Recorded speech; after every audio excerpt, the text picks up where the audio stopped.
അന്ന് കാനായിലെ കല്യാണ വീട്ടിൽ വെച്ച് കൽഭരണികളിൽ നിറഞ്ഞു തുളുമ്പിയ പച്ചവെള്ളം വീഞ്ഞാക്കി മാറ്റിയ യേശുനാഥൻ ആ കുടുംബത്തിൽ ആനന്ദത്തിൻ്റെ ലഹരി പകർന്നു നൽകി.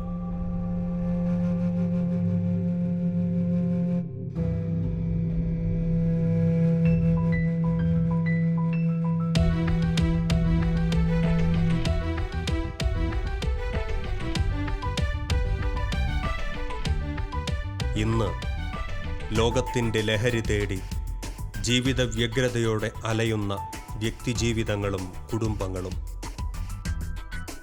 അവരുടെ ഹൃദയത്തിൽ സ്വർഗത്തിൻ്റെ ലഹരി നിറയ്ക്കാൻ ദൈവവചനം നിറഞ്ഞു തുളുമ്പി നിൽക്കുന്ന കൽഭരണികളായി ചില അമൂല്യ ജീവിതങ്ങൾ. ഒരിക്കൽ ലോകത്തിൻ്റെ ലഹരി പകർന്നു നൽകിയിരുന്ന അവരുടെ ജീവിതങ്ങൾ ഇന്ന് യേശുവിൻ്റെ വചനം വിളമ്പുന്ന കൽഭരണികളായി മാറിയിരിക്കുന്നു.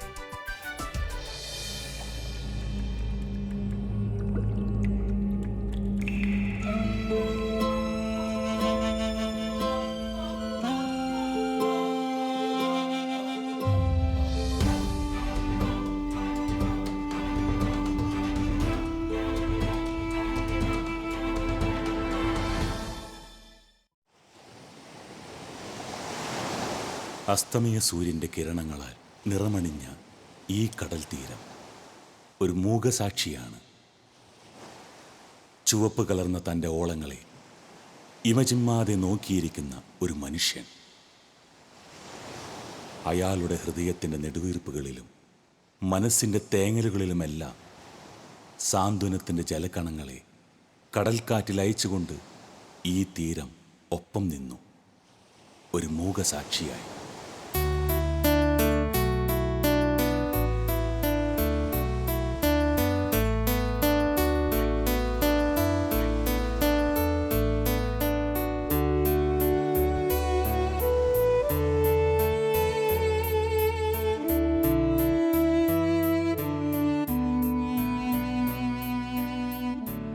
സുന്ദരമായ സായാഹ്നങ്ങളിൽ പലപ്പോഴും ഈ സാന്ത്വന തീരത്തേക്ക് അയാൾ കടന്നു വന്നു, കയ്യിലൊരു വിശുദ്ധ ഗ്രന്ഥവുമായി.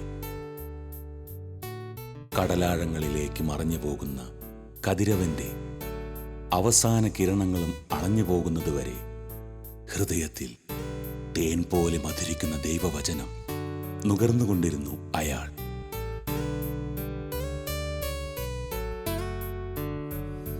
വചനം വായിക്കുമ്പോഴും പഠിക്കുമ്പോഴുമെല്ലാം പ്രക്ഷുബ്ധമായ തൻ്റെ മനസ്സിൻ്റെ വിങ്ങലുകളും ആത്മാവിൻ്റെ തേങ്ങലുകളുമെല്ലാം അലിഞ്ഞലിഞ്ഞില്ലാതാകുന്നതായി അയാൾക്ക് തോന്നി.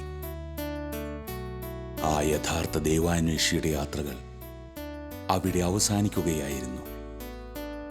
പിന്നീട് അങ്ങോട്ടുള്ള യാത്രയിൽ സഹയാത്രികനായി തൻ്റെ രക്ഷകനായ ക്രിസ്തുവിനെയും അയാൾ ഒപ്പം കൂട്ടി. എല്ലാത്തിനും സാക്ഷിയായി ഈ കടൽ തീരവും, പിന്നെ അയാളേറെ ഇഷ്ടപ്പെട്ടിരുന്ന അസ്തമയ സൂര്യനും. ഇത് ശ്രീ ബാബുരാജ് തോട്ടത്തിൽ. താൽപ്പര്യമുള്ള എല്ലാ വിഷയങ്ങളിലും ആഴത്തിലുള്ള വായനയും പഠനവും ജീവിതശൈലിയാക്കി മാറ്റിയ ഒരു റിട്ടയർഡ് PWD ചീഫ് എഞ്ചിനീയർ. തൻ്റെ സ്വഭാവത്തിൽ അലിഞ്ഞു ചേർന്ന ഈ വായനാശീലം അനേകം വിഷയങ്ങളിൽ ഗഹനമായ അറിവ് നേടാൻ അദ്ദേഹത്തെ സഹായിച്ചു. സത്യസന്ധനായ ഒരു ദൈവാന്വേഷി കൂടിയായിരുന്നു ഇദ്ദേഹം. അതിനാൽ തന്നെ സത്യദൈവത്തെ അന്വേഷിക്കുവാനും കണ്ടെത്തുവാനും ഇദ്ദേഹത്തിന് കഴിഞ്ഞു. അന്വേഷിക്കുവിൻ, നിങ്ങൾ കണ്ടെത്തും എന്ന യേശുനാഥന്റെ ആഹ്വാനം അക്ഷരാർത്ഥത്തിൽ ഹൃദയം കൊണ്ട് ഏറ്റുവാങ്ങിയ ഒരു യഥാർത്ഥ ക്രിസ്തുശിഷ്യൻ. മദ്യം പിശാചാണെന്നും മദ്യവ്യവസായി സാത്താന്റെ പങ്കുകച്ചവടക്കാരനാണെന്നും ഉൾക്കിടലത്തോടെ മനസ്സിലാക്കിയ നിമിഷങ്ങൾ. ഈ ഉൾക്കാഴ്ച ലഭിക്കാൻ കാരണമായ കരിസ്മാറ്റിക് ധ്യാനം, ആ ധ്യാനത്തിലേക്ക് തന്നെ നയിച്ച തൻ്റെ ഭാര്യയുടെ രോഗം ഓർത്തെടുക്കുകയാണ് ശ്രീ ബാബുരാജ്. നുരപതയുന്ന ലഹരി പാനപാത്രങ്ങളിൽ വിളമ്പി പാപത്തിനുമേൽ ശാപങ്ങളും വലിച്ചു വയ്ക്കുന്ന മദ്യവ്യവസായികൾക്ക് ശ്രീ ബാബുരാജ് നൽകുന്നത് ദൈവികമായ ഒരു താക്കീതാണ്. കാണുക, ഒരു മദ്യവ്യവസായിയുടെ മാനസാന്തര കഥ, ഒരു സുവിശേഷ പ്രഘോഷകന്റെ പിറവിയുടെ കഥ, സ്വന്തം ഭവനത്തിൽ തുടങ്ങിയ പ്രാർത്ഥനാ കൂട്ടായ്മ ധ്യാനകേന്ദ്രമാക്കി വളർത്തിയ കഥ, യേശുവിന്റെ സ്പർശനമേറ്റ ഒരു കൽഭരണിയുടെ കഥ.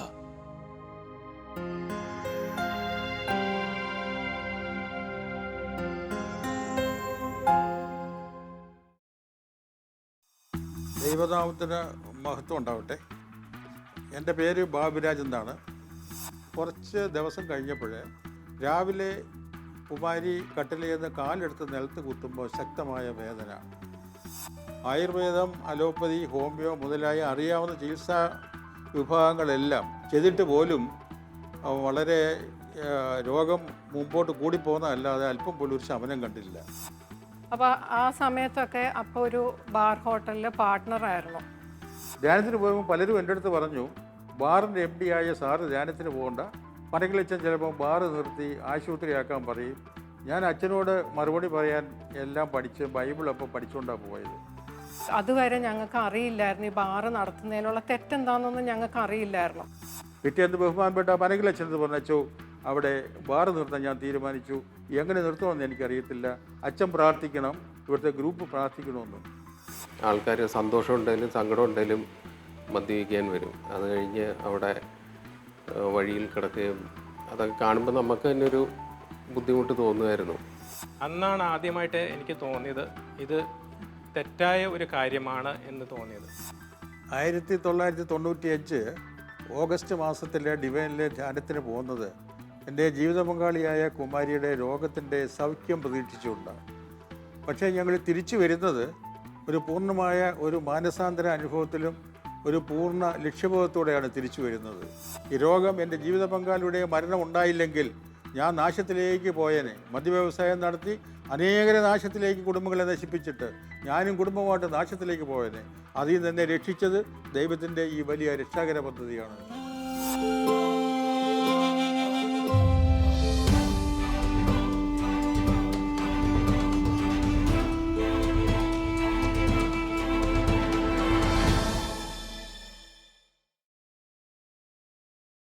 ആയിരത്തി 1995 ഓഗസ്റ്റ് മാസത്തിലെ ഡിവൈനിലെ ധ്യാനത്തിന് പോകുന്നത് എൻ്റെ ജീവിത പങ്കാളിയായ കുമാരിയുടെ രോഗത്തിൻ്റെ സൗഖ്യം പ്രതീക്ഷിച്ചുകൊണ്ടാണ്.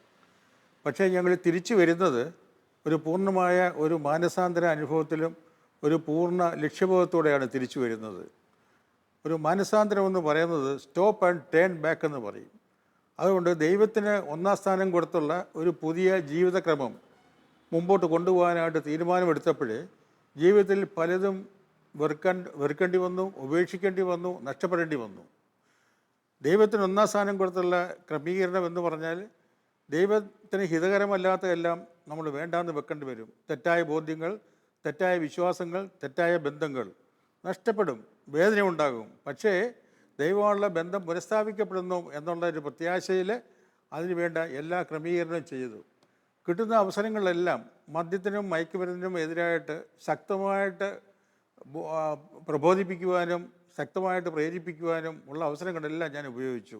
അങ്ങനെ ആ പോയതിന് ശേഷം അപ്പയും അമ്മയും കൂടി ദിവസവും ഇരുന്ന് ബൈബിള് വായിക്കുവാനും ദിവസവും ഞങ്ങൾ പ്രാർത്ഥിച്ച് പാട്ടുപാടി പ്രാർത്ഥിക്കും. പിന്നെ അപ്പയും അമ്മയും ഇരുന്ന് ഞാൻ കണ്ടിട്ടുണ്ട് നമ്മുടെ ശത്രുക്കൾക്ക് വേണ്ടി പ്രാർത്ഥിക്കുന്നത്, പിന്നെ നമ്മളോട് ദേഷ്യമുള്ളവർക്ക് വേണ്ടി പ്രാർത്ഥിക്കുന്നത്. അങ്ങനെ കുറേ നമുക്ക് ശത്രുക്കളായിട്ട് കുറേ പേരുണ്ടാവുമല്ലോ. അങ്ങനെ കുറേ പേർക്ക് വേണ്ടിയൊക്കെ പ്രാർത്ഥിച്ച് അങ്ങനെയുള്ള ആൾക്കാർ ഞങ്ങളുടെ അടുത്ത് വന്ന് അപ്പയും അമ്മയും കാണാൻ വന്നത് ഞാൻ കണ്ടിട്ടുണ്ട്. അതൊക്കെ ഞങ്ങളിൽ വളരെയധികം ഒരു എന്താ പറയുന്ന ഒരു ചേഞ്ച് ഉണ്ടാക്കിയിട്ടുണ്ട്. ഞങ്ങൾക്ക് അപ്പയുടെ അമ്മയുടെയും ജീവിതത്തിലുണ്ടായ വ്യത്യാസം ഞങ്ങളിൽ തന്നെ കുറേ മാറ്റം വരുത്തി. ഞങ്ങളും അതിനനുസരിച്ച് പ്രാർത്ഥിക്കുവാനും പുതിയൊരു രീതിയിൽ ദൈവത്തോടടുത്ത് വരുവാനും ഒക്കെ തുടങ്ങി. സൗഖ്യത്തിന് വേണ്ടിയാണ് ഞങ്ങൾ പോയെങ്കിലും ഞങ്ങൾ തിരിച്ചു വരുന്ന പുതിയ കാഴ്ചപ്പാടോടുകൂടിയാണ്. അവിടുന്ന് കിട്ടിയ വെളിച്ചം നിലനിർത്താൻ വേണ്ടി എൻ്റെ വീട്ടിൽ ഒരു പ്രാർത്ഥനാ ഗ്രൂപ്പ് ഉണ്ടാക്കി 5 പേരുടേത്. ഞാനും കുമാരിയും കുമാരി സഹോദരിയും ഒരു ഉദ്യോഗസ്ഥ കൂട്ടായ്മയിലെ വിജയൻ്റെ ഭാര്യ ചന്ദ്രിക. ഇപ്പം ചന്ദ്രിക ഒഴിച്ച് വേറെ ബാക്കി എല്ലാവരും മരിച്ചുപോയി. പ്രിയപ്പെട്ടവരെ, അന്ന് 95 ഓഗസ്റ്റ് മാസം കഴിഞ്ഞിട്ട് അന്ന് ഹല്ലേലൂയ പറയാൻ ആളില്ല, കൈപൊക്കാൻ ആളില്ല, സ്തോത്രം പറയാൻ ആളില്ല. എന്നാൽ ദൈവത്തിൻ്റെ പരിശുദ്ധാത്മാവ് നട്ട് നനച്ച് വളർത്തി എൻ്റെ വീട്ടിൽ ആൾക്കാർ 5, 10, 15, 20, 50, 60 ആയപ്പോഴത്തേക്ക് ഇവിടെ ഉൾക്കൊള്ളാൻ പറ്റാതെ വന്നപ്പോഴത്തേക്ക് ഇന്ന് ഈ കാണുന്ന പ്രെയർ സെൻറ്ററിലേക്ക്, ആ റിട്രീറ്റ് സെൻറ്ററിലേക്ക് ഒരു ഓല ഷെഡ് ഉണ്ടാക്കി അങ്ങോട്ട് മാറി. ആ റിട്രീറ്റ് സെൻറ്റർ എൻ്റെ മൂത്ത മകൻ എഞ്ചിനീയർ ആയതുകൊണ്ടും അത് എൻ്റെ റിട്ടയർമെൻറ്റ് കഴിഞ്ഞതിന് ശേഷം അവിടെ ഫ്ലാറ്റ് പണിയാനും വില്ലാസ് പണിയാനും വേണ്ടി മനോരമ പേപ്പറിൻ്റെ അവസാനത്തെ പേജിൽ അന്നത്തെ കാലത്ത് 1.25 ലക്ഷം രൂപ കൊടുത്ത് പരസ്യപ്പെടുത്തിയിരുന്ന ഞാൻ തിരിച്ചു വന്നപ്പോൾ എൻ്റെ ലക്ഷ്യം മാറിപ്പോയപ്പം ആ സ്ഥലത്താണ് ഇന്ന് ആ റിട്രീറ്റ് സെൻറ്ററും പ്രാർത്ഥനാ സെൻറ്ററും എല്ലാം പ്രവർത്തിക്കുന്നത്.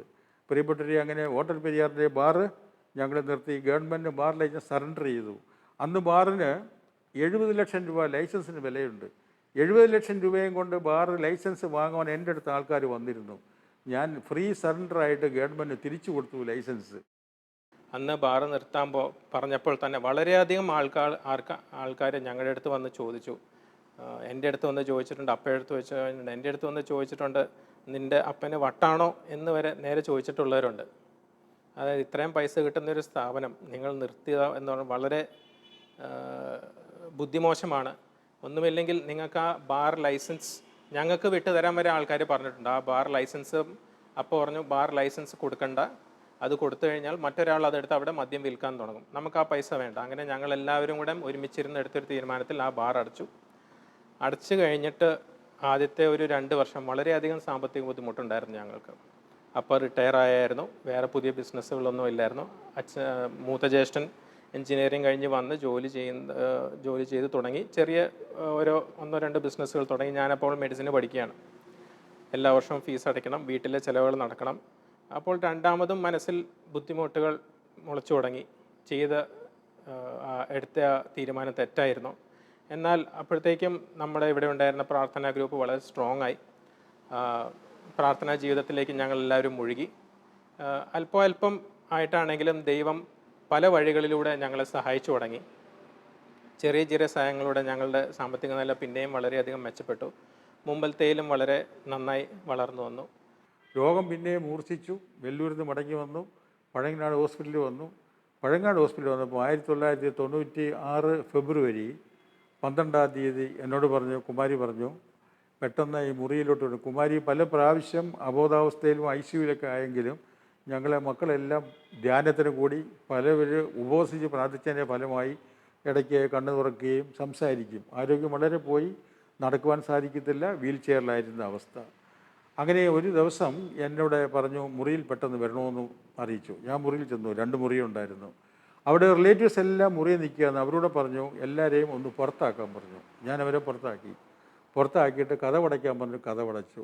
ഞാൻ കട്ടിലോട് ചേർന്നു. എന്നോട് പറഞ്ഞു, എനിക്ക് മരിക്കണം, എനിക്ക് ഇന്ന് മരിക്കണം, ഈ വേദന സഹിക്കാൻ സാധിക്കുന്നില്ല, ഞാൻ യേശു തമ്പുരാൻ്റെ കൂടെ പോകുന്നു എന്ന് പറഞ്ഞു. ഇവിടെ ഞങ്ങളുടെ വീട്ടിലെ പ്രാർത്ഥന മീറ്റിങ്ങുകൾ നടക്കുമ്പം കുമാരി കട്ടിലിൽ കിടക്കുകയാണ്, ബെഡിൽ കിടക്കുകയാണ്. ആ പ്രാർത്ഥനയ്ക്കെല്ലാം കുമാരിയുടെ സാന്നിധ്യത്തിലാണ് നടത്തിയിരുന്നത്. അനേകരെ ധ്യാനത്തിന് അയക്കാനും എല്ലാം ഞങ്ങൾ അന്നേരം ചെയ്തുകൊണ്ടിരുന്ന ശുശ്രൂഷയായിരുന്നു. എനിക്കെന്ത് പറയണമെന്ന് അറിയില്ല. കാരണം ഒരു മരണത്തെപ്പറ്റി ഞങ്ങൾ ഒരിക്കലും ചിന്തിച്ചിട്ടില്ല. പുറത്തുനിന്നെങ്കിലും മരുന്നുണ്ടാക്കി ഒരു സൗഖ്യം എങ്ങനെയെങ്കിലും ഇതിന് ലഭ്യമാക്കണം എന്നുള്ള ഒരു തീഷ്ണതയിൽ അതിനുവേണ്ടി ശ്രമിച്ചുകൊണ്ടിരിക്കുകയായിരുന്നു. എനിക്കെന്ത് പറയണമെന്ന് അറിയുന്നില്ല. ഞാൻ ബെഡോട് ചേർന്ന് നിന്നും ഒരു കൈ കൊണ്ട് കുമാരിയെ നിർത്തിയിരുത്തി എൻ്റെ നെഞ്ചോട് ചേർത്തു. മറ്റേ കൈ സ്വർഗത്തിലേക്ക് ഉയർത്തി കണ്ണുകളോടെ എന്ന് പറഞ്ഞു, ദൈവമേ, നിൻ്റെ ഇഷ്ടം നിറവേറ്റട്ടെന്നേ. അങ്ങനെ എന്ത് പ്രാർത്ഥിക്കണമെന്ന് എനിക്കറിയാൻ വയ്യാത്ത അവസ്ഥയിൽ കണ്ണുകളോടെ അവിടെ നിന്നപ്പോഴത്തേക്ക് ഒരു വചനം എനിക്ക് വന്നു. യോഹന്നാൻ്റെ സുവിശേഷം 11-ാം അധ്യായം 4-ാം തിരുവചനം.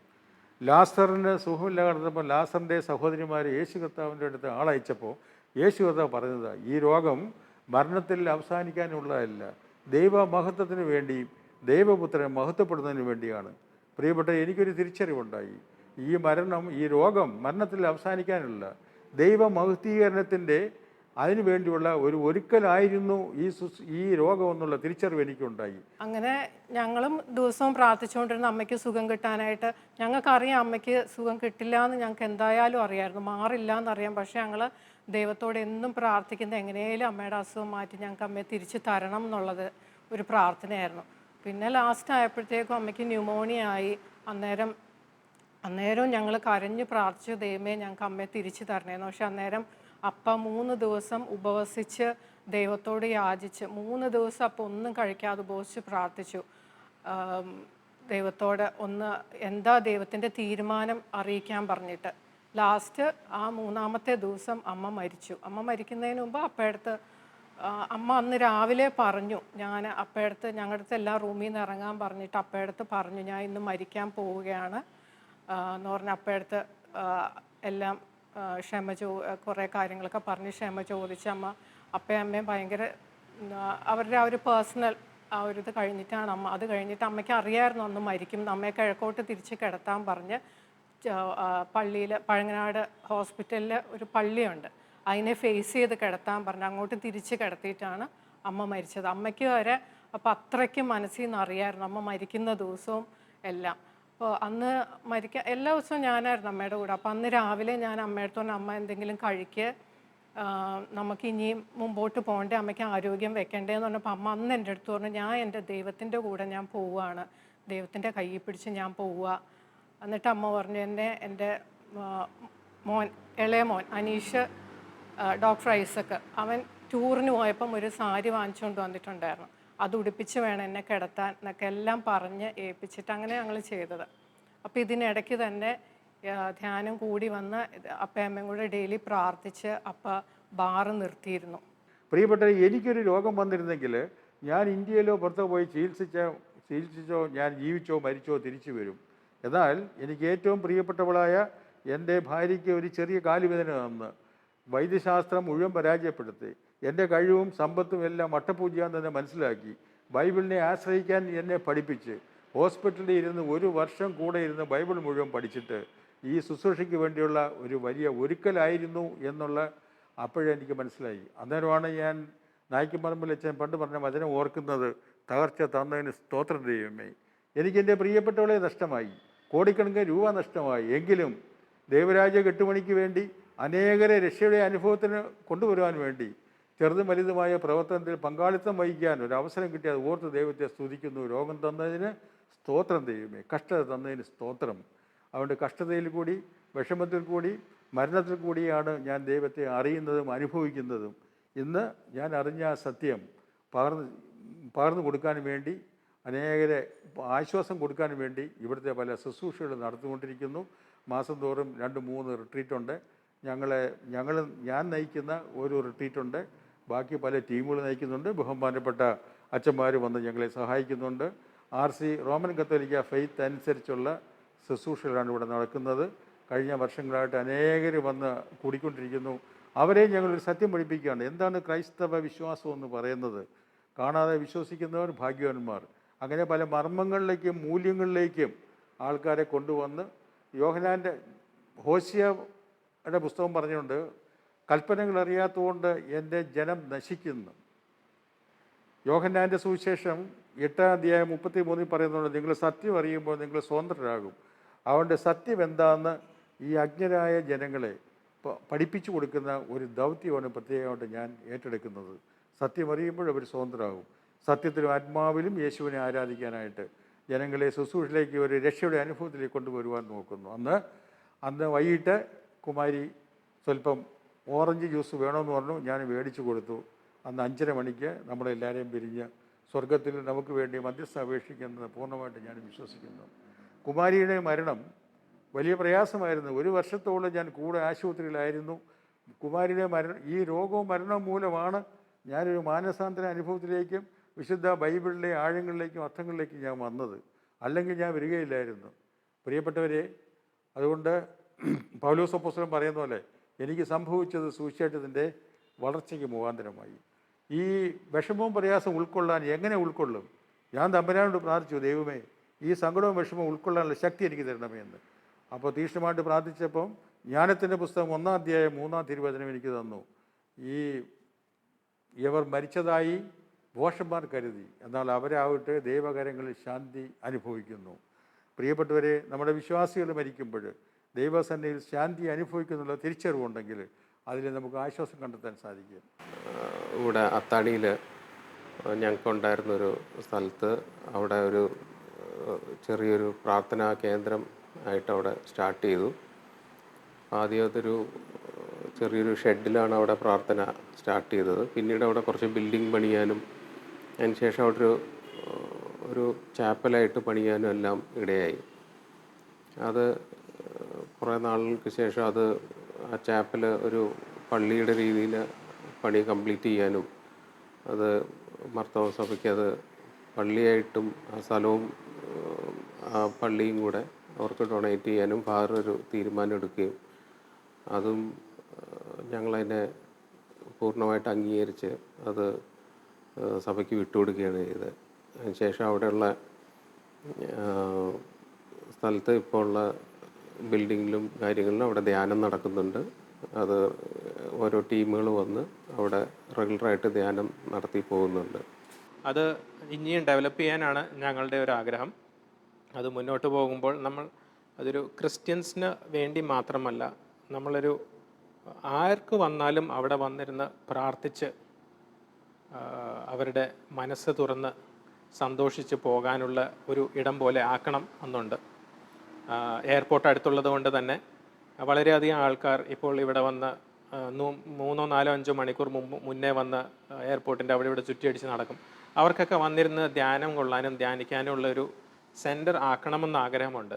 അത് ആൾക്കാരെ തെറ്റുകളിൽ നിന്ന് തിരിച്ചു കൊണ്ടുവരാനും ദൈവത്തിനോട് അടുത്ത് കൊണ്ടുവരാനും പറ്റുമെന്ന് ഞങ്ങൾ വിശ്വസിക്കുന്നു.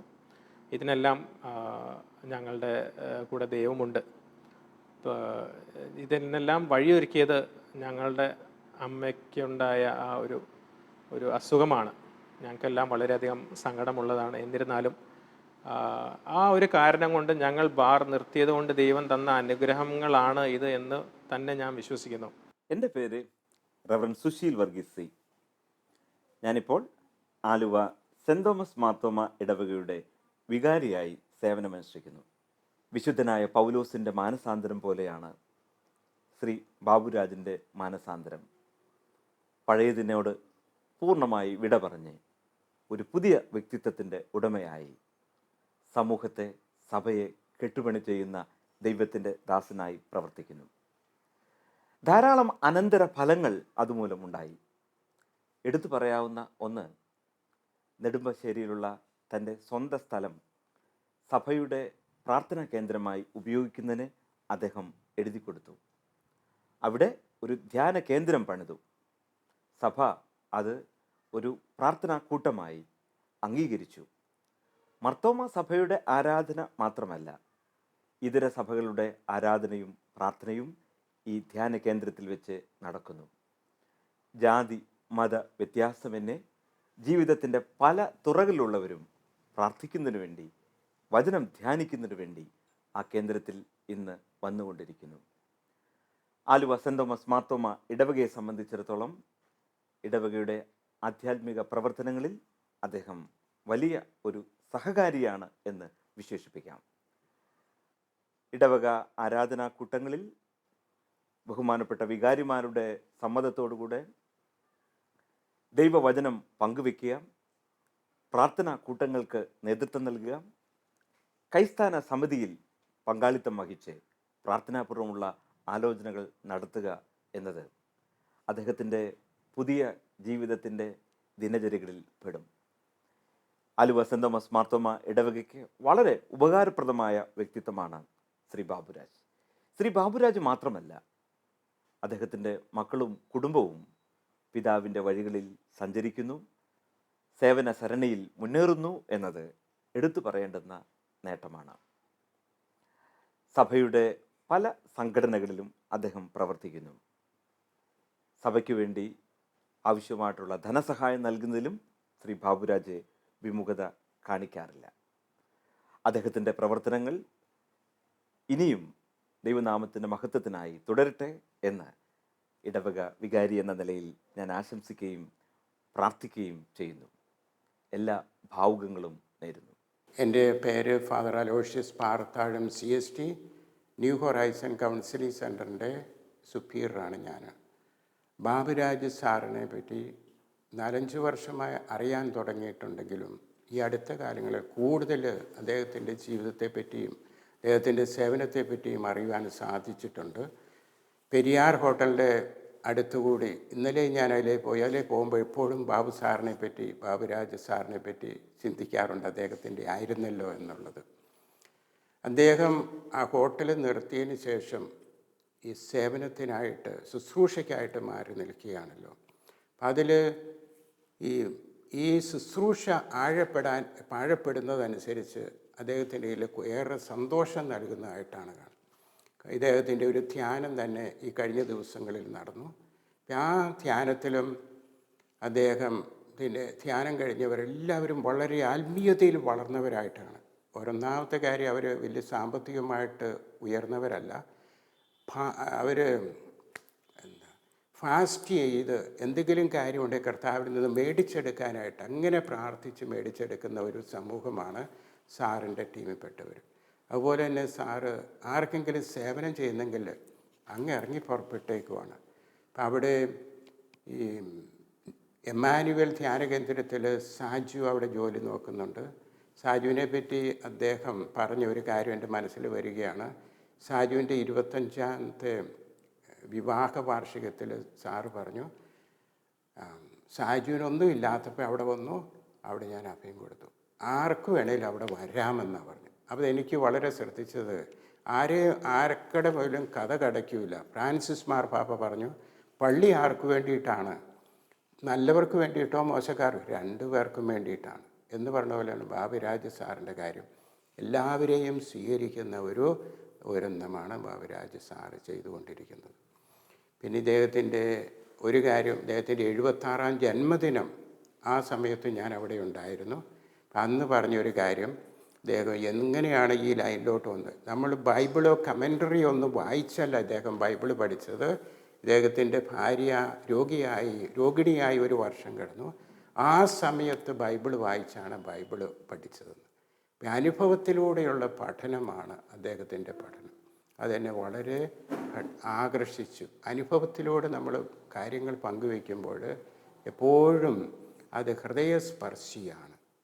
പിന്നെ ഇദ്ദേഹം 1-2 കാര്യങ്ങൾ, പല കാര്യങ്ങളും പലരും വന്ന് ചോദിച്ചാൽ ഒരിക്കലും നോ പറയില്ല. ഞാൻ നോക്കട്ടെ, ഞാൻ പരിശ്രമിച്ച് നോക്കാം. അതുപോലെ വെറുതെ ഇരിക്കുമല്ല, എന്തെങ്കിലും ചെന്ന് എവിടെയും കയറി ചെല്ലാവുന്നിടത്തെല്ലാം അദ്ദേഹം കയറി ചെന്ന് അത് സാധിച്ചു കൊടുക്കും. അദ്ദേഹത്തിൻ്റെ ഇൻഫ്ലുവൻസ് മാത്രമല്ല, ഇൻഫ്ലുവൻസ് ഉള്ളവർ ധാരാളമുണ്ട്. പക്ഷേ ഇദ്ദേഹത്തിൻ്റെ ഇൻഫ്ലുവൻസ് അല്ല, നല്ല മനസ്സിനെ ഞാൻ എപ്പോഴും അപ്രീഷിയേറ്റ് ചെയ്യുന്നു. ആർക്കും എന്തും നന്മ ചെയ്യാനായിട്ട്, സാമ്പത്തികമായോ അദ്ദേഹത്തിൻ്റെ കഴിവുണ്ടോ എന്തെങ്കിലും ചെയ്യാനായിട്ട് വളരെ വളരെ ശുശ്രൂഷ മനസ്ഥിതിയുള്ള ഒരു വ്യക്തിയാണ് അദ്ദേഹം.